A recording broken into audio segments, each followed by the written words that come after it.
Jack, we've completed the IFR departure briefing, and we discussed some of the performance characteristics of your new Baron. The technique for mental preparation for takeoff was described, and various ways of coping with mechanical and instrument failures were demonstrated. I feel much more confident now about that departure phase, and I was particularly interested in the options available, such as a departure alternate airport. You pointed that out, and you also mentioned some topics that we're going to be covering that seem very important to me. Let's see if I remember, you included among other topics airways charts, of course, and communications, navigation, an area I feel pretty confident in, IFR emergencies, it's at the forefront of my thinking, weather, of course, and mountain flying because of the terrain, and what you call command decisions. Now, Jack, one of the first things we should do to brief for the en route is to check the effective date on the low altitude en route chart. Now, we'll be using chart 9 and 10 to begin with here, and the effective date on this chart is the 21st of November 1985. Now, these charts come out about once every 4 months. In the meantime, there are changes, so we want to check the revision data, and we'll notice that effective October the 25th, the Grand Junction Colorado ident was changed. Now, that could be important to us, so we want to make sure we have the latest chart. Yeah, because we're using Grand Junction. That's right, as part of our flight plan. Down on the face of the chart here, notice that the heavy lines indicate the chart that we have in our hand. Now, not quite so obvious. Down those charts are some vertical dashed lines, very faint vertical dashed lines, dividing the charts into 3 panels. Now, each of those 3 panels is divided into 4 sections, A, B, C, and D. Now, notice that on each panel is a cardinal city. For instance, Denver, Grand Junction, Salt Lake City. Now, if we turn the chart over to the back, we find there's a zigdex at the top, and each city that we saw on the panels on the front are listed here.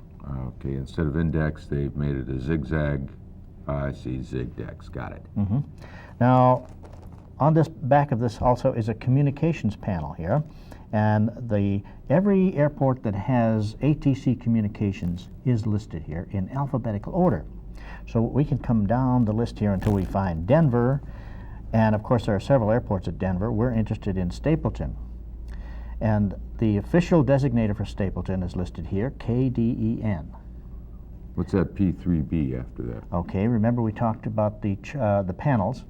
Okay, Denver can be found on panel 3, section B. Now let's check that out. We'll just put our finger here on Denver. We'll open it up, and here is panel 3 and section B, and sure enough, we find Denver on that section. Okay. Now notice, Jack, that the uncontrolled airspace here is blue, and the controlled airspace is white. Seems to be less and less blue on all these charts. Yes. There's more controlled airspace.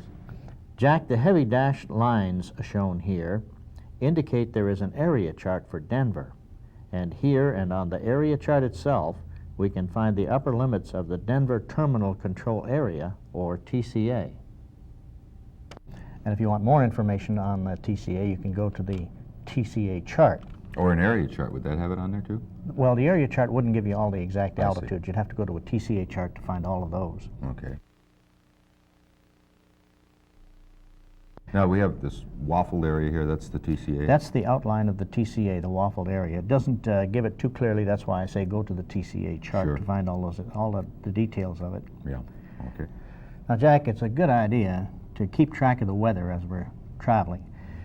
And let's check a few ways that we can do that.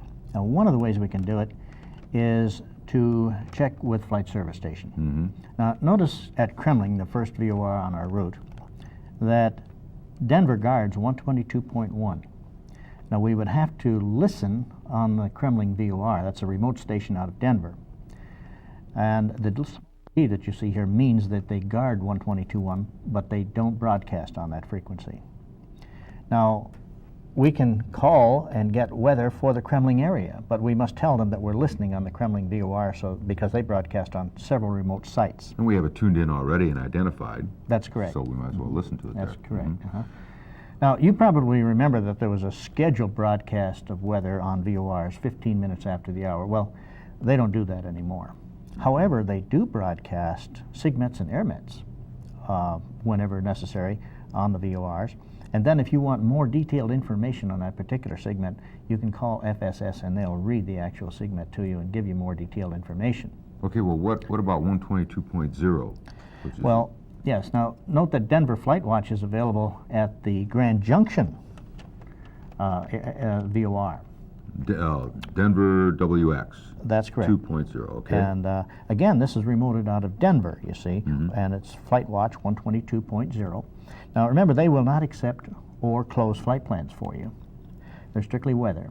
But the good thing about it is they can put you into direct contact with another aircraft that might be in the area that you're concerned about. You see, where you're going to go. And I think out here in the mountains, that would be, extremely important. Oh, I've used it many times too. Because on one side or the other side of the mountain, the weather's so variable. And you can talk directly to the pilot who is there, and he'll tell you what the weather is firsthand. That's great. Now, Grand Junction has its own flight service station, as you can see by the other frequencies here. And you can talk to Grand Junction, and they can probably also give you some weather. But to get first-hand weather, I would always go to 122.0. Is that an asterisk after the DEN WX? Is that an asterisk there? Yes, it is, Jack. And remember, an asterisk means not continuous operation. As a matter of fact, the Flight Watch service operates from 6 a.m. to 10 p.m. local time and is mostly for aircraft operating above 5,000 feet. And we're certainly doing that here. We certainly are. Now, in addition, another way of getting weather is there are certain transcribed weather broadcasts which go on continuously, and they will be indicated by TWEB. Tweebs. Tweebs. Now, if you have trouble locating the areas which are being discussed in the tweebs, just take out this chart from your manual, the in-flight weather advisory reference locations, and listed here are all of the locations which they will refer to. They won't refer to locations that you don't see here, so this is a great help. Now, in addition to that, all of the weather radar stations are listed here in the JEPS manual on a page here called the National Weather Radar Service Network. Now, notice out east there are a lot of radar stations, and out west there are just a few, and we have many sites that are remoted out west here because we don't have near as many thunderstorms in the west as we do further east. I noticed there that, for example, Salt Lake City has 1, 2, 3, 4, 5, 6 remote sites. Yeah. That's correct. And out east of, say, Kansas, there we have virtually no remote sites. That's true. Yeah. Now, I want you to notice also, Jack, that the VORs that we use for this particular route are all mandatory reporting sites, and that's indicated by the solid triangle within the VOR symbol.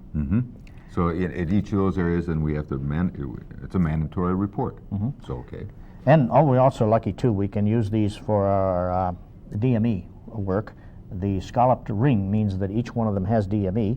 And in addition to that, down in the frequency box, you'll see a small D. That also means that the station is equipped with DME. Now, I noticed when I was looking at this before we started talking, Tony, that some of these shadows around these boxes are different. Some are heavy shadows and some are kind of partial shadows. Well, don't worry about that, Jack. They're in the process of changing over to the heavier shadow. Those partial shadows you will no longer see later on. There really is no difference. If it's a shadowed box, it means that it is a component of the airway system. Okay. That VOR is a component of the airway system. Now notice, Jack, that between Grand Junction and Hanksville is a terminal VOR. Now, a terminal VOR is not a component of the airway system and should only be used below 12,000 feet and within 25 nautical miles of the VOR. Also, between Grand Junction and Hanksville is a COP, or a changeover point, at the Eddles intersection. That's that kind of Z line there, okay? That's correct, and it gives you the mileage at which you should change over. All right. Now, if there is no changeover point designated, then change over about halfway between the two VORs. Okay. Remember that an airway is controlled airspace that is 4 nautical miles wide, that is each side of the center line. Yeah, I understand it, but for example, out here and some other places, they look wider somewhere near the center. Well, they are. You see, as you get further and further away from the VOR, the signal will get weaker and weaker. And so they take that into consideration. In the TRPS manual, for instance, they show how they draw 4.5 degree accuracy lines from the VOR out, and at about 51 miles, those lines will cross this 4-mile boundary. And from that point on, the airway gets wider. Oh, I see. They widen out, of course. Yes. Yeah, that's understandable. And whenever you see a wide point in the airway, about right at the widest point will be the changeover point, and it might be considerably closer to one of the VORs than it is to the other. But you're by making it wider at those points there, you're protected even more because of the accuracy. That's correct. Okay. And that accuracy or reception might be influenced by the terrain. Mm-hmm. Now, in addition to the 4-mile wide airway and the protection on those accuracy lines, there is also another 2 miles of secondary obstruction clearance depicted here in the TRPS manual. So actually, you have some protection out to 6 miles either side of the center line. We'll only consider the primary zone, which is 4 miles. You'll still have the obstruction clearance out in this 2-mile area. Yes, but okay. it won't be as great as it is within the 4 miles. Okay. Now, Jack, on Victor 382, northeast of Bryce Canyon, has a minimum obstruction clearance altitude, which is lower than the minimum en route altitude. Now that's a MOCA, M-O-C-A? Yes. Yeah. Minimum obstruction clearance altitude. The MEA is, in this case, is 16,000 feet, while the MOCA is 12,800 feet. And notice the MOCA is always followed by the letter T. And what's the T stand for? That just stands for terrain. Okay. Because the MOCA gives you terrain clearance. And the MOCA guarantees reception of a navigable signal only out to 22 nautical miles from the VOR. I see several of these out here. There's one right up there, one down here. Yeah. Yes, there are quite a few out in this mountainous terrain. Mm-hmm. As a matter of fact, in many cases, if you're flying VFR, you can fly the MOCA where you might have a little trouble getting up to the MEA.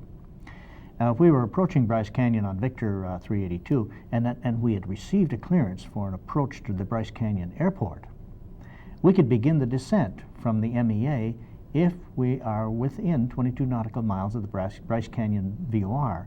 But of course, we would not want to descend below the MOCA until we were on a segment of the approach. Okay. Now, when there's a change in the MEA or the MOCA, other than at a nav aid, a crossbar is used on the airway. Now, southwest of Bryce Canyon at Matzo intersection, we see such an example. See it right here. That's right. Notice, too, an example of a directional MEA between the Matzo intersection and the Mormon Mesa VOR. The arrows indicate that northeastbound flights could be at 12,000 feet, while southwestbound flights could be at 9,000 feet. So that indicates that the terrain is dropping off if you're heading southwest, is that right? That's correct. Okay. It indicates rapidly changing terrain. Mm-hmm. Now, Jack, if it should become necessary for you to climb above 18,000 feet and into the high-altitude structure for a short period of time, you could use the information provided by the green lines on your airway chart. Mm-hmm. Now, JEPS provides this information for easy transition to the high-altitude sector, but it's useful for those rare occasions when you're forced to climb to a higher altitude, such as to top clouds and things of that nature. Well, but I don't have the J charts, the high altitude charts. Well, that's okay to do this for short periods of time, but inform ATC that you don't have the high altitude charts so that they won't be referring to information on charts that you don't have. Okay. Let me give you another example of planning ahead. Note that between Grand Junction and Hanksville, that there's a changeover point from Denver to Salt Lake Center Control. That's this dotted line. That's right. It's shown by the blue dotted line. Now, if Denver should fail to give you a frequency, or if you desire to initiate a call to the Salt Lake Center, you can use the frequency in the dotted communications box just northwest of Hanksville. Now, the next change to the Los Angeles Center will occur just after passing Bryce Canyon. Now, be alert to these changeovers, Jack, and if the center does not hand you over to the next center, question them. Sometimes the controller will anticipate a temporary loss of communications as you approach the edge of his coverage, and he may ask you to contact the next controller at a specific time or fix. Now, do not switch over to that frequency until you reach that time or that fix. Now, if you should lose navigation capability, and you might if you're flying at minimum altitude, ask the radar people for radar guidance until you are again receiving a good VOR signal. Now, if you don't receive instructions to climb to a higher altitude required by the next route segment, query the controller in time for you to climb to that altitude at the required point. If you find that you have lost communications, then you must initiate the climb. If there's a minimum crossing altitude, begin the climb so that you cross the fix at the designated altitude or higher. Well, I saw some boxes here that say minimum crossing altitude, so I've got to keep an eye on those as I plan my flight. Yes, and if it's at a VOR, you'll notice that it's a little blue ball, and then you must refer to the minimum crossing altitude box on the chart. Okay. Okay, now, if you received and expect clearance to a higher altitude, or even a lower altitude, you would climb or descend at the time that you were given the time to expect that clearance. This is if you've lost communications. Okay, and then you would always maintain the altitude assigned, or the one you expect to have, or MEA, whichever is higher. Now, Jack, I was an air traffic controller for about 15 years. And you know, there are some things a pilot can do to make the controller's job easier and increase safety for everyone. For instance, when the pilot is given a number of any kind, such as a heading, an altitude, or an altimeter setting, or even a transponder code, he should read it back for confirmation. And when he's handed off to another controlling agency, he should acknowledge the transfer. And Jack, read back information in the order in which you received it. It's just not just a matter of courtesy, but it increases efficiency and safety as well. I've found myself getting into the habit of reading by and large the numbers. You know, just boom, boom, boom, and not, you know, the stuff between the numbers. If I can tell them that it's 030 and 2000, they seem to appreciate that. That's correct. Now, none of that is required, but it sure helps. On the initial call, for instance, to an ATC facility, give him your full call sign on the first call and tell him the altitude that you're at. If you happen to be climbing to an assigned altitude, tell him the altitude to which you're climbing. Now, this will allow the controller to verify your Mode C readout. As you know, it must be within 300 feet to assure separation in IFR weather. When ATC issues instructions, they expect a prompt response. Now, how prompt is prompt? Well, you should begin the action just as quickly as you can. Okay. And then you must climb or descend as expeditiously as safe operation will permit until you're within 1,000 feet of the assigned altitude. Then the last 1,000 feet of climb or descent should be conducted at about 500 feet per minute. And you should inform ATC any time that you cannot climb or descend at a rate of at least 500 feet per minute so they can pre-plan. Now, in some planes, I remember when I had a 182 before I got the Bonanza, which preceded the Baron, at these altitudes it wasn't going to climb at 500 feet a minute. Well, if you're at 10,000 feet and you tell them you're a 182 and you're going to climb, they don't expect 500 feet per minute. But in normal conditions in a twin, they do expect at least 500. And certainly in turbocharged or something. Yeah. Yeah. But so many people just take their time, and that's what we're referring to here. And, you know, communications, that is human-to-human communications, still a vital part of air traffic control. And when there are errors in headings, altitudes, or altimeter settings, a where are you going situation can occur. You know, air traffic control transmissions fall into just 3 broad categories. ATC can issue clearances, advisories, or they can make requests. And Lord knows there's enough area for error there. Yes, and you know, NASA publishes a monthly bulletin called Callback, in which many such errors are reported by the airlines, the military, general aviation, and air traffic controllers as well.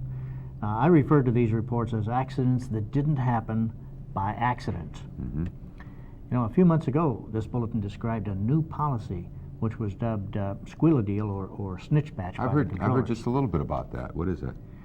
Well, it's an automatic reporting system. You know, up to that time, a controller could choose not to report deviations from the required flight parameters if nobody complained. But now technology may have taken that prerogative away from him. See, the bulletin stated, that ATC has established a stringent quality control program, they call it QAP, to minimize these separation standards violations. And all of the centers now have the capability. Conflict Alert, which was the previous system in use, merely indicated the possibility of less than required separation. And the controllers then called the error to the pilot's attention, and they could suggest corrective action. But now Snitch says the violation has occurred and records the fact, and this can result in punitive action regardless of the controller's attitude. So Jack, if any doubt whatsoever exists, question the controller and try to get an acknowledgement to your readback. Sometimes the mistake occurs even after the readback is made by the pilot. You mean the controller will hear something wrong? That's right. As a matter of fact, in issue number 79 of NASA's Bulletin of Callback, addresses that particular situation. The author notes that readback plus hearback equals safety. Hearback is a new term that he invented. So often, we hear what we expect to hear and miss what was really said. And when we then act on this miscommunication, a dangerous situation can be created without us even being aware of it. Now, since its original inception, Jack, Snitch has been modified somewhat, so you might want to check with your local ATC facility to learn its present status. Yeah, I think that'd probably be a good idea. Just give them a call and say, are you using this and to what extent? That's right. Jack, if you fly this intended route very often, from Denver to Carlsbad, there's one hazard that you should be especially guarded against. What's that? That's icing. It's very dangerous because it cannot be accurately forecast. Sure, the conditions conducive to ice formation can be forecast, but then it may or may not occur. The only anti-ice equipment on your aircraft is pitot heat and electric prop anti-ice, and you have no de-ice equipment at all. Even if I had full anti-ice and de-ice equipment, I would not venture into known icing conditions. Mm-hmm. Just my personal feeling. Sure. An NTSB study released in 1981 revealed that of nearly 17,000 accidents from 1976 through 1979, 178 involved structural icing. And now listen to this. Even though icing was involved in only 1% of these accidents, 56% of the total fatalities occurred in accidents involving structural icing. And the NTSB report stated that the record indicates that pilots frequently do not exercise good judgment in avoiding icing conditions in flight. You remember, icing areas do not show up well on radar, either whether it's the controller's radar or the radar in your aircraft. Right. So the first clue that you may have is the actual formation of ice on the airplane itself. Sometimes in relatively flat country, such as out here in the Midwest, a VFR on top clearance is a good way to avoid icing. You don't have to go to be on top of all clouds to use VFR on top. That's a VFR on top is very confusing to me. Even when I had my rating before, I tended not to use it because I really didn't understand it. Well, I'll refer you to some publications that will clear that up for you as we Okay. go along. You see, it's a sort of a combination VFR and IFR clearance, but you must climb or descend to VFR conditions, and then you must fly at the appropriate VFR altitude for your direction of flight. Mm-hmm. Of course, you must comply with VFR visibility and distance from cloud criteria, and you must also comply with all instrument flight rules applicable to that flight.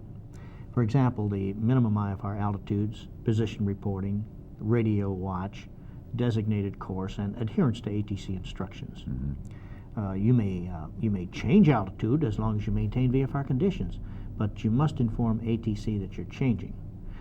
You don't have to ask permission, just keep them informed. Now, you will receive traffic information, but remember, it's the pilot's responsibility to see and avoid other VFR and IFR traffic. Okay. Now, the Airman's Information Manual, an examogram number 6 entitled VFR Operations on an IFR Flight Plan, contains detailed information on this subject, Jack. But along this route, VFR en route to avoid icing doesn't seem like a viable option, Tony. I think you're right, Jack, because you're already at such a high altitude. You can't climb and you can't descend because of the hills and mountains below you. You know, Jack, there's a great deal that is known about various forms of ice and its effect on aircraft, and there's a great deal that is not known. And I think you'll agree that it's not a good idea to experiment with the unknown. There are many sources of information on the subject, but for solid basic facts, I recommend a study of Chapter 10 in Advisory Circular 006A, Aviation Weather. And to make the best use of all of the services that the government provides in this respect, and to learn how to avoid entanglements with nasty weather in flight, get a copy of the supplement to 006A, Aviation Weather Services. These two publications are probably the best available for pilots who want to understand and avoid unfavorable weather phenomena. Now, although I mentioned that you may venture into the high-altitude structure in special circumstances, Jack, I'm not suggesting that you subscribe to the high-altitude en route charts, but I am going to suggest that you always carry two other types of charts, the Jeppesen random RNAV en route charts and selected sectional charts. You know, Jack, you said that you were concerned because the single-engine service ceiling of the Baron is lower than the minimum en route altitude on the airway between Denver and Los Angeles. That and icinger are my two big concerns about this whole route. That's very good, because you might be able to get around that by complying with Part 135 rules, FAR Part 135, which are for air taxi. And they don't fly at all on such routes if their single-engine service ceiling is lower than the MEA. So if I held myself to 135 standards, then I would be ruling out, you know, these possibilities. To a great extent. But you might find that's too restrictive, so you might want to take some other protective measures. First, on your RNAV chart number 3 and 4, trace your filed routing. Now, draw a circle around some of the airports shown along that route. As we leave the Denver area, for instance, we might want to put a circle around Granby and Kremling, and then Eagle and Glenwood Springs, Grand Junction. Do this all the way to the Los Angeles area. Now go to the airport and facility listing pages and put the RNAV coordinates for Granby in the #1 position on your RNAV receiver. Your RNAV allows you to preset 10 programmed airports. Now, as you pass the first ones, then you can program others down the line. Incidentally, Jack, while we're talking about the RNAV charts, let me illustrate another function. Notice that the chart is divided into a series of small rectangular grids, and within each grid are two numbers, a large one and a small one. Now, these numbers represent thousands and hundreds of feet above sea level. If the first number is 7 or less, then 1,000-foot clearance above all obstacles in that grid is provided if the designated altitude is flown. If the number is greater than 7, then 2,000-foot clearance is provided within the grid. Now, this information will permit safe flight on direct routes between VORs or between RNAV waypoints. Those look like the numbers that you see on a sectional chart. Yes, but they have different meaning here because they provide obstacle clearance, where on a sectional chart they do not. On a sectional, they just indicate the highest obstacle in that area. That's correct. Yeah. And now we have some emergency. Now that we have some emergency landing fields plotted, we can eyeball a possible heading to turn to if an emergency arises in flight. Then we can quickly tune and set in the RNAV course direct to that airport. But of course, it might be wise to know more about that airport, Jack, so refer to the sectional chart again. For instance, we can learn here that Garfield County Airport is 5,552 feet above sea level, is lighted, has a Unicom on 122.8, and has two runways oriented generally east and west. Now, you can also get some idea of the terrain surrounding the airport as we approach. Sure. You can also quickly determine if there is a published approach to these airports. Refer now to your low altitude en route chart. If the airport name on this chart is in capital letters and is followed by the name of the state, then there's an approach to that airport. So we know that Kremling will have an approach, but of course Granby and Glenwood Springs will not. So learn as much as you can in advance about these airports. A good source of some concise information might be the AOPA airport directory, for instance. This sort of advanced planning will add to your peace of mind during the entire trip. And that's what I want, is peace of mind when I'm flying over the Rockies. Exactly. Now, Jack, if an emergency should occur, maintain control of the situation. Take care of the emergency and configure the aircraft before calling ATC. See, so often we hear of aircraft calling the tower when an emergency occurs on takeoff. Sometimes the gear is still down and the prop is windmilling. Listen carefully to TV broadcasts and you'll find that even airline pilots do this. It's instinctive. Now, of course, no one can help you but yourself, so take this opportunity to give the greatest assistance possible to yourself. And when the aircraft is under control, you can report the event in a calm, matter-of-fact manner. And then tell the controller your desires. Don't ask for his advice. Now, if you should lose an engine above the absolute single engine ceiling, you can use a drift down technique, Jack. It's the opposite side of the coin from the VY best rate of climb that we used on takeoff. To lose altitude at the least possible rate, you must apply full power to the good engine, trim the aircraft, and then let down at the calculated VY speed for your altitude and weight. Now, this will result in an airspeed somewhere between VY, the blue line, and VMC, the red line. Now, you'll have time to experiment with this. Start at the blue line, then gradually reduce your speed while monitoring the rate of descent. And eventually, you'll find a speed that will result in the least rate of descent. Okay, I'll try that sometime. You know, once about an hour out of Denver, I lost an engine on a 421 at about 24,000 feet en route to San Francisco. I contacted the center and I told them that I was descending and that I was headed for Montrose, Colorado. My RNAV was tuned in and all I needed from the center was radar monitoring until I became VFR, which I did at about 18,000 feet. You know, telling center what I was doing was much more comforting than seeking advice from a controller who probably was not a multi-engine pilot. I declared an emergency in this case because, you know, initially I was on IFR with one engine out and could not maintain the assigned altitude. I did not squawk 7700 though because I had radio contact with the center. They did give me a discrete frequency. And contrary to what you may have heard about declaring an emergency, I was not asked to write a letter to the administrator. As a matter of fact, I have declared an emergency on several different occasions and I've never been questioned by the FAA. It's always better to err on that safe side. I'm sure your insurance underwriter, he thinks so too. Don't be timid about using the emergency authority that's granted to pilots under FAR Part 91.3. You know, I talked to some pilots and they say, you know, I would never declare an emergency, or not never, but I mean, they would have to be going down in flame out of fuel before they declare an emergency. And I always think that's kind of stupid. I don't think it's that big a thing. I've declared not an emergency, but had a precautionary landing earlier, and there was no problem with that. No. As a matter of fact, Jack, in many cases, if you don't declare an emergency, the controller will declare it for you, so you might as well do it. Well, that's what happened in this case. And in fact, thought I was having an engine problem, and they rolled the trucks. And I said, I don't think I need the trucks. I've got a straight knot now. And they said, too late. We've already done it. You know, they're there. But if anything had happened, you'd have been on the safe side of that one. Sure. You know, Jack, this is going to be a tough route for you to fly in an unpressurized aircraft, normally aspirated engines. But we know that many pilots tackle this route in single-engine aircraft. So with proper pre-flight planning and the application of some good judgment along the way, we can negotiate the route safely.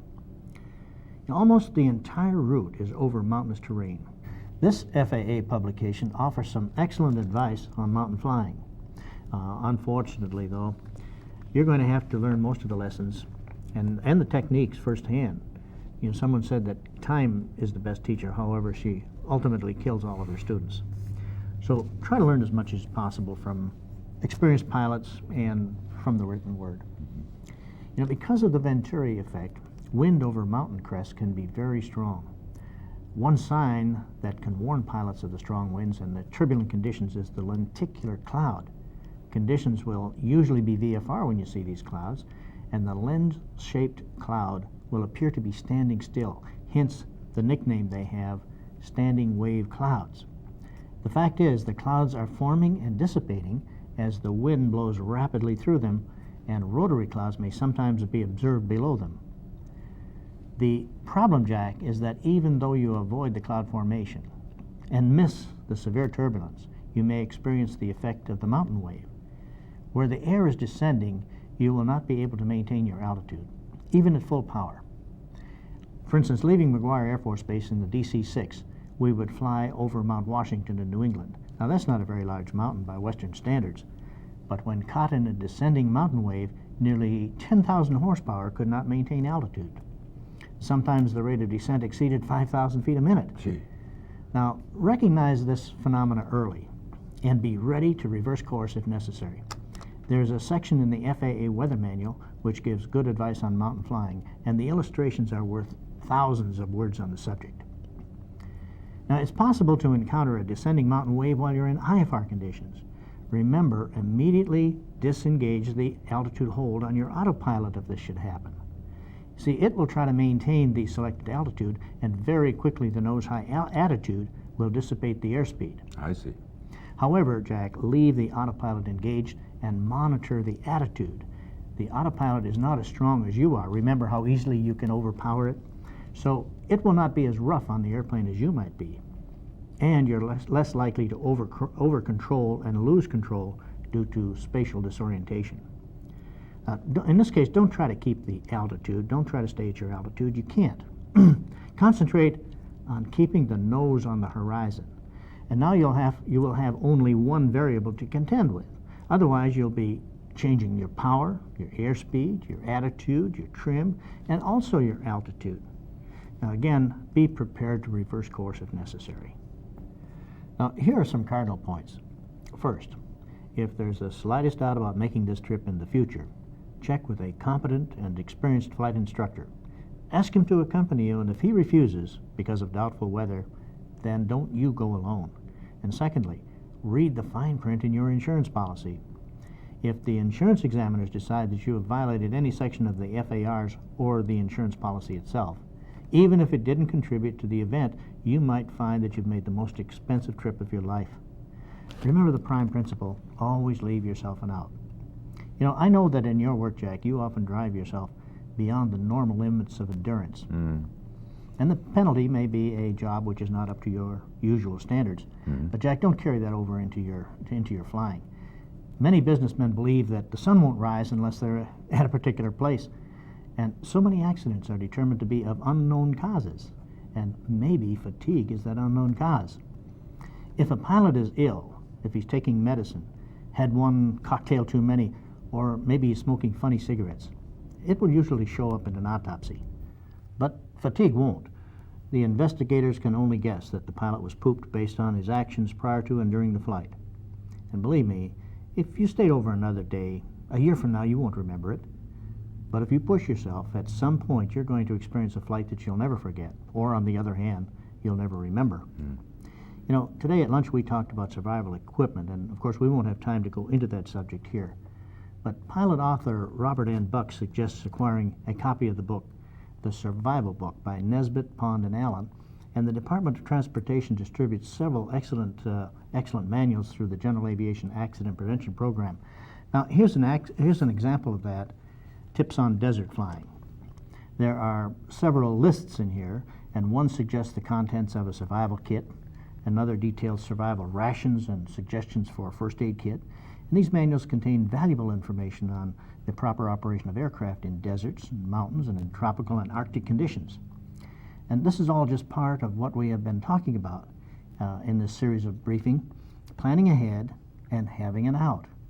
Now, after we pass the Mormon Mesa VOR, we can expect a descent to a more comfortable altitude. The most efficient way to descend is to set up the rate of descent that we desire, and I suggest 600 or 700 feet per minute in your aircraft, and then let the airspeed increase until it reaches the top of the green arc. That'll be about 180 knots in your bearing. As you descend, the manifold pressure will increase 1 inch for every 1,000 feet of altitude that you lose. Adjust the power when the airspeed reaches the yellow arc, or when the manifold pressure reaches the value you intend to use at the altitude to which you are descending. Now, of course, the mixture will become leaner as the air becomes denser, so adjust the mixtures to keep the EGT within the desired limits. Now, this procedure will optimize your energy management and keep your engines warm during the descent. Of course, if you encounter any turbulence, you will reduce airspeed to slightly below VA or your maneuvering speed. Yeah, I always stay out of that turbulent area and stay out of that yellow arc. But I always have the opinion that I paid for that altitude, so I might as well, let it pay for me in terms of increased speed and on descent. Yes, flying is a matter of energy management, and this is just part of that energy management. Mm-hmm. Now, during this en route briefing, Jack, we've discussed some of the performance limitations of your aircraft, some typical weather that you may encounter, communications and navigation difficulties, IFR emergencies, and advanced planning. Now, Jack, did we cover all the points which concerned you when we began planning this trip? Well, as usual, Tony, I had about 3 or 4 concerns about single engine over the mountains and, of course, weather, and you brought up the strong issue of icing. And then we covered about another 93, which is the way I expect to be taught when I come to you. Yeah, we covered everything. Well, good, because now we're approaching the Paradise VOR in the Los Angeles area, and it's time to get out the Los Angeles area chart and brief for the approach into Palomar. Are you ready for the approach briefing now? I certainly am.